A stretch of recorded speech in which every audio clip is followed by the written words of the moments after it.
Yeah, sine squared I notice is 1 minus cosine squared, so I can at least try and make these the same term.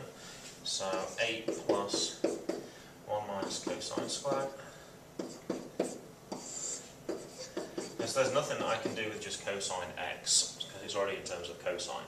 So that's the only one I can rearrange. 8 plus 1 is 9, minus cosine squared x over 3 minus cosine x.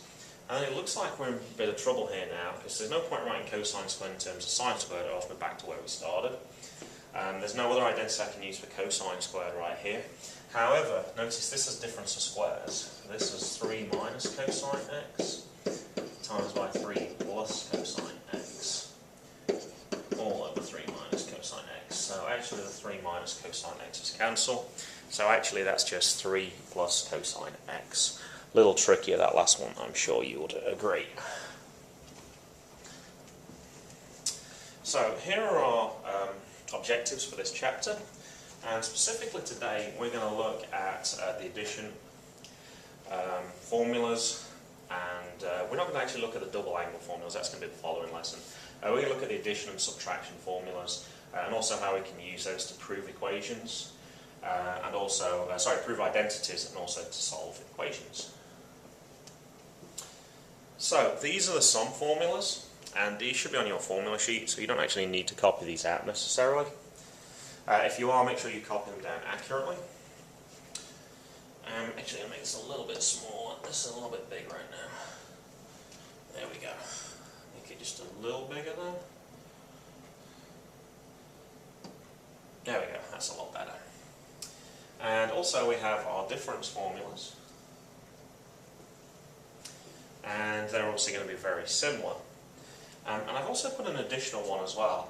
And the problem with tan is it has a division, and remember, anything where you're dividing, you're not allowed to divide by 0.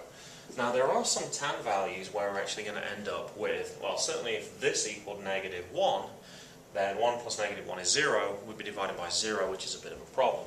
So sometimes when we're using tan, we do have some problems. So it's also useful to know, as it says down here, that formula as well. So we can use tan as sine over cosine, as it's an identity, and then we can use that formula. Now the advantage of using that formula is when tan would turn out to be 0, we shouldn't have the same problems with cosine, hopefully. Or I guess if tan is undefined, would probably be also a big problem as well. We can't plug infinity into a formula, so tan of 90 would be a problem. However, cosine of 90 should be okay. So we can use that to help us as well. Now, sine 30, I'm going to work out how we worked out before by drawing a picture. I know that it's in the fourth quadrant. I've already gone ahead and labelled the sides. Now, sine is opposite over hypotenuse, so radical 3 over 2. Using CAST, I know that cosine is positive in this quadrant, but sine is not, so I can also say that the answer is negative. So sine 300 should be negative radical 3 over 2. Now, if we try using the sum formula, what we have to do is we have to come up with two angles together that add up to 300. But also it's got to be angles that we can work out. So there's no point choosing 299 and 1, because I don't know what sine 299 is.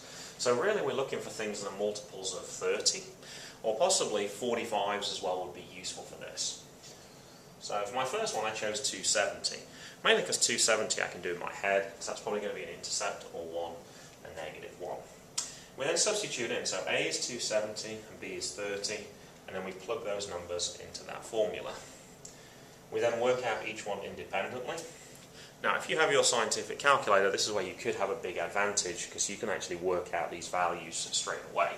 And also the ones in radical form as well, which will make your life a lot easier. Now anything times 0 is 0, so actually the answer is just -1 times radical 3 over 2, which is negative radical 3 over 2, which we just discovered by doing it by CAST. Now you don't have to choose 270 and 30 though. You could choose anything that you like as long as you know what they are. So this time I went with 180 and 120. Substituted those in, and notice that actually you still end up with the same answer. So it doesn't specifically matter, I'm supposed to say 120. It doesn't specifically matter which two values you choose. You should get the same answer at the end. And you could also use that as a check as well to make sure that you did make a mistake if you have time. Now for the third method, we've been talking about the addition formulas. We could also use subtraction as well to end up with 300. So this time I decided to use a subtraction formula. And I went with 360 take away 60. Plugged in the numbers and then I substituted in. And notice again, 0 times anything is 0, so that's gone. Negative 1 times radical 3 over 2 is negative radical 3 over 2. So it doesn't matter particularly which numbers you choose or which formula you use, as long as you choose something that will actually get you to 300. But your numbers must be things that you can work out, which are special values. Now you can extend this to proofs as well. Now we skipped over this a little bit in AICE 1 because I knew in AICE 2 we'd be going into a more specific way of doing this. So show cosecant of alpha minus pi over 2 is negative secant alpha.